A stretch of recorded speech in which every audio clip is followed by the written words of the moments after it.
नमस्कार मेरे स्वास्थ्य के सहयात्रियों। उम्मीद करता हूँ पिछले सारे वीडियोस आपको बहुत लाभ पहुँचा रहे होंगे। बहुत सारे रोगियों ने सवाल पूछा है कि ये कैल्शियम कैसे जम जाता है। अब खून की नसों में भी कैल्शियम जम जाता है, वाल्व में भी कैल्शियम जम जाता है, शरीर के बाकी हिस्सों में भी कैल्शियम जम जाता है। ये कैल्शियम आपको जानकर आश्चर्य होगा कि हमारा ट्रीटमेंट जो आगे होता है उसके डिसीजन में भी बहुत बड़ा रोल अदा करता है। आइए जानते हैं इस कैल्शियम के बारे में कि यह जमता कैसे है।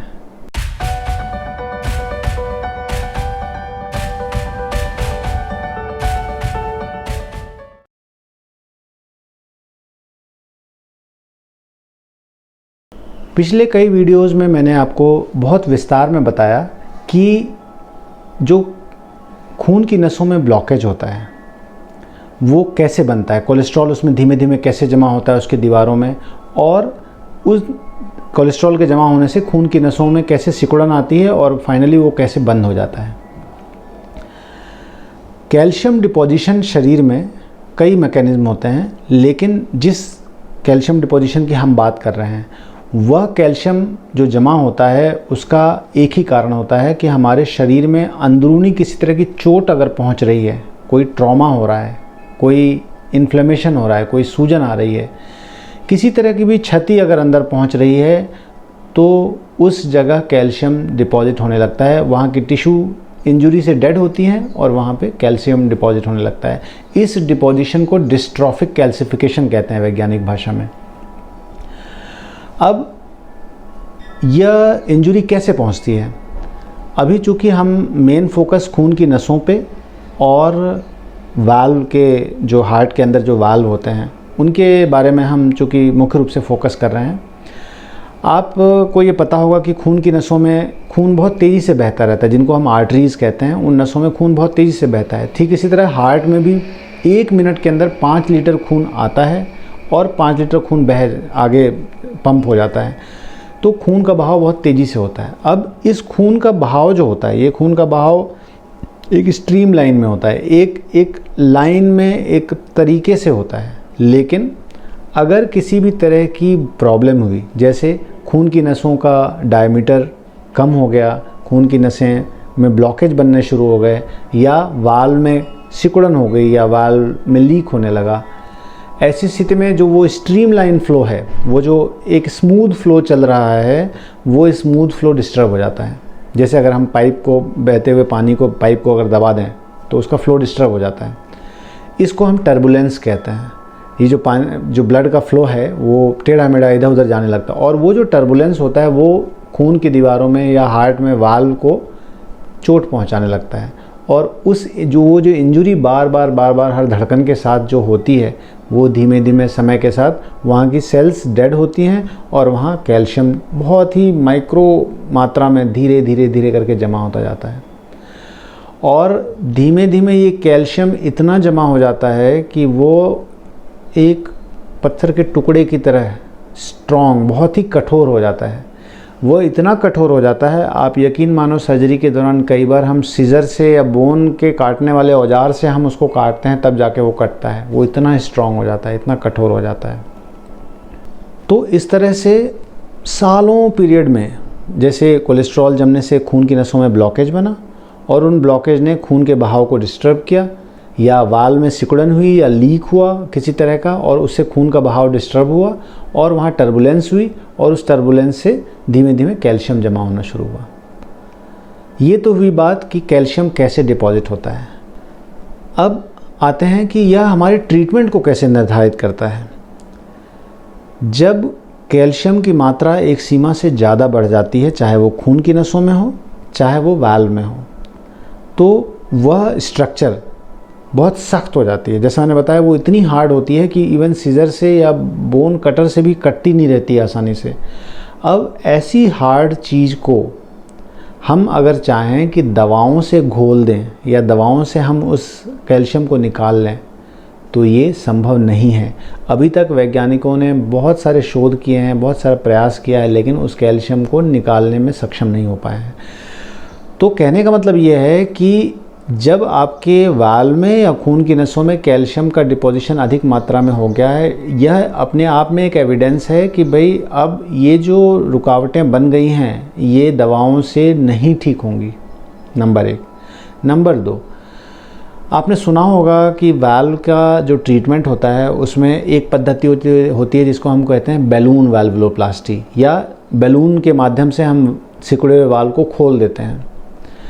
जैसे ही वाल्व में कैल्शियम की मात्रा बढ़ जाती है तो वो वाल्व सख्त हो जाता है, और सख्त होने की वजह से अब अगर हम उसको खोलने का प्रयास करेंगे बैलून से तो क्या होगा, जो सख्त एरिया है जहाँ पर एक्चुअल में उसको खुलना चाहिए था वहाँ कैल्शियम जमा है और वो बहुत सख्त हो गया है। तो जो वाल्व का मुलायम पार्ट होता है, अगर हमने उसको ज़्यादा जोर दिया, ज़्यादा ज़बरदस्ती की, तो वो मुलायम पार्ट से वाल्व फट जाता है। कहने का मतलब कि कॉम्प्लिकेशन होने की संभावना बहुत बढ़ जाती है, और इसी वजह से ऐसे मरीजों में बैलून के माध्यम से वह वाल्व को नहीं खुला जा सकता, उसमें सर्जरी ही आवश्यक होगी। ठीक इसी तरह जब खून की नसों में ब्लॉकेज हो जाता है और हमें जो कार्डियोलॉजिस्ट हैं, जो हार्ट के डॉक्टर हैं, वो हमें सलाह देते हैं कि भाई आपको इसमें स्टेंट डालने पड़ेंगे या इसमें एंजियोप्लास्टी करनी पड़ेगी। इस पद्धति के विषय में मैं आगे वीडियोस में बहुत डिटेल में बात करूंगा, लेकिन आपको ये समझना है कि यहाँ पर भी यही नियम लागू होता है कि कैल्शियम जो धीमे धीमे करके जमा हो गया over the period of time, और आप एक बात यह भी समझें कि बीमारी जितनी लंबे समय से रही है कैल्शियम डिपोजिशन उतना ज़्यादा होता है। इसीलिए जो एजेड लोग होते हैं, जो 60, 65, 70 से ऊपर के व्यक्ति होते हैं, उनमें कैल्शियम डिपोजिशन का इंसिडेंस और ज़्यादा होता है। ऐसा नहीं है कि 20-30 साल के व्यक्तियों में कैल्शियम डिपोजिशन नहीं हो सकता, लेकिन उम्र के साथ ये कैल्शियम डिपोजिशन ज़्यादा पाया जाता है। तो अब अगर एंजियोप्लास्टी करने के लिए जो हार्ट के डॉक्टर हैं, अगर उन्होंने उसको खोलने की कोशिश की तो वो नस एक जगह से बहुत हार्ड है और एक जगह से बहुत सॉफ्ट है, तो कई बार वो जो सॉफ्ट वाला एरिया है वो नस फट जाती है और वो इमीडिएट इमरजेंसी हो जाती है और कई बार मरीज़ की जान जा सकती है। इसीलिए जब कैल्शियम डिपोजिशन बहुत ज़्यादा होता है हार्ट के खून की नसों में, तो ऐसे व्यक्तियों को कहा जाता है कि भाई आपकी एंजियोप्लास्टी नहीं हो सकती, आपको सर्जरी ही करवानी पड़ेगी। तो ये कैल्शियम हमें 3 बातों को बताता है। पहला कि आपका किसी भी दवाओं से इस कैल्शियम को नहीं हटा सकते। दूसरा कि वाल्व में अगर कैल्शियम जमा हो गया है तो इसको ओपन नहीं किया जा सकता। और तीसरा कि अगर खून की नसों में कैल्शियम जमा हो गया तो एंजियोप्लास्टी है उसको ओपन करने में बहुत ज़्यादा रिस्क है। ऐसा नहीं है कि ये कैल्शियम और जगहों पे नहीं बनता या और जगहों पे जमा नहीं होता। अगर ब्रेन में किसी तरह की इंजरी हुई तो वहाँ भी कैल्शियम जमा हो सकता है। अगर हमारी किडनी में किसी तरह की इंजरी हुई वहाँ भी कैल्शियम जमा हो सकता है। कहीं भी इंजरी होने पे कैल्शियम जमा हो सकता है।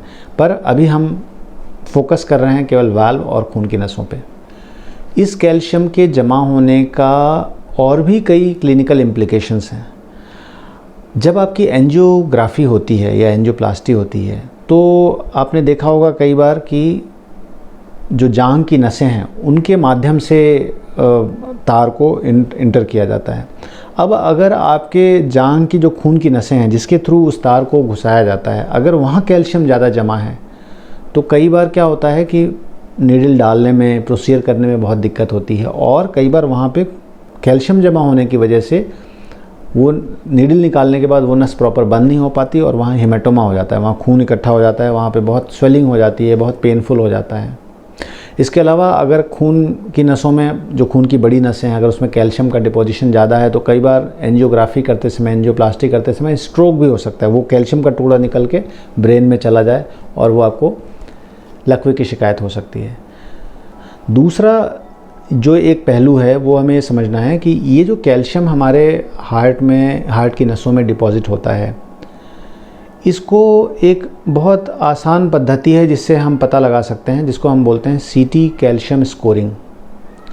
ये एक तरह का सीटी स्कैन होता है, एक जांच होती है जिसमें हम एक 5 मिनट की जांच होती है सीटी स्कैन करवा के, और हम देखते हैं कि उसमें हमारे हार्ट की जो आर्टरीज़ हैं, कोरोनरी आर्टरीज़ में कितना कैल्शियम जमा है। जितना ये कैल्शियम ज़्यादा डिपॉजिट है हमारे आर्टरीज़ में, इसका मतलब है कि जगह जगह छोटी छोटी नसों में ज़्यादा क्षति हो रही है, ज़्यादा इंजरी हो रही है, और हमारा कार्डियोवैस्कुलर रिस्क जो है, जो हमें हार्ट अटैक आने का रिस्क या ब्लॉकेज को ज़्यादा बड़े हो जाने का रिस्क ज़्यादा है। ठीक उसी तरह जिन मरीजों का वाल्व रिप्लेसमेंट हो चुका है उन मरीजों को भी ये चिंता रहती है कि भाई वापस से कैल्शियम तो नहीं जमा हो जाएगा। जिन मरीजों को धातु का वाल्व डला हुआ है, मैकेनिकल वाल्व है, उनमें ये कैल्शियम डिपोजिशन का इशू नहीं रहता, उसके लिए बिल्कुल निश्चिंत रहें। जिन मरीजों को बायोप्रोस्थेटिक वाल्व डला हुआ है, जिनको टिश्यू वाल्व डला हुआ है, उनमें अच्छी बात यह है कि अब जो नए वाल्व आ रहे हैं उनमें एंटी कैल्सिफिकेशन मेजर्स किए हुए होते हैं, उनमें ऐसी दवाइयाँ और ऐसे ट्रीटमेंट ऑलरेडी किया जाता है उनमें, ताकि उसमें कैल्शियम जमा ना हो। फिर भी over the period of time, समय के साथ उसमें थोड़ा बहुत कैल्शियम डिपॉजिट हो सकता है, और वो कैल्शियम डिपॉजिशन ही कारण होता है लंबे समय में 10-15 साल के अंतराल में उस वाल्व के लीफलेट सख्त हो जाते हैं, काम करना बंद कर देते हैं और वाल्व ख़राब हो जाता है। अब सवाल ये उठता है कि इसको कैसे रोकें, ये जो कैल्शियम जमा होता है इसको हम कैसे रोकें। इसको रोकने की कोई पद्धति नहीं है, कोई ऐसा तरीका नहीं है जिससे कि हम इस कैल्शियम डिपोजिशन को रोक सकें। कई लोग कैल्शियम कम खाना शुरू कर देते हैं, या किसी को कैल्शियम सप्लीमेंट चल रहा है, हड्डियां कमज़ोर हैं, या जो एल्डरली फीमेल्स होती हैं उनमें कई बार कैल्शियम सप्लीमेंट देते हैं डॉक्टर, वो इस डर से कैल्शियम नहीं खाती हैं या कैल्शियम खाने से डरती हैं कि भाई वो कैल्शियम हमारा कहीं जाके जमा ना हो जाए। यह आपको समझना है कि अगर आप 800 मिलीग्राम, 1000 मिलीग्राम, 1200 मिलीग्राम, 1400 मिलीग्राम इस रेंज में अगर डेली कैल्शियम इंटेक कर रहे हैं तो आपको उस कैल्शियम से कोई नुकसान नहीं होगा। आप ऐसा ना सोचें कि वो जाके नसों में इकट्ठा हो जाएगा।